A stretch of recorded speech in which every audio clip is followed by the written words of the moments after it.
9 years ago, I moved from the States to Norway, and a chapter that I never talk about is the year that I spent at a folk high school. This was the first year that I ever lived in Norway, and it was at Nordhordland folkeskole.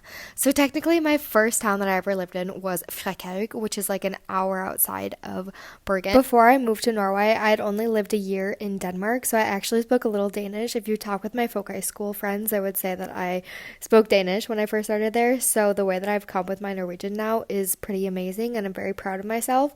But the year at this folk high school was really challenging for me. It was my first time ever being at a boarding school. It was my first time living, even though I'd lived in Denmark before, I'd lived with the host family then.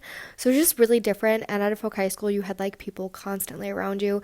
Everyone around me was Norwegian, and the people were amazing, but it was just too much for me. Like, it was a lot. I told myself when I left my folk high school in 2017 that I would never return, but I did return in 2025 fall, just a little swip in, and I felt so independent and proud of myself that number one, I was able to drive myself here. Like, that just gives such a feeling of freedom, which I didn't always feel that I had at the folk high school.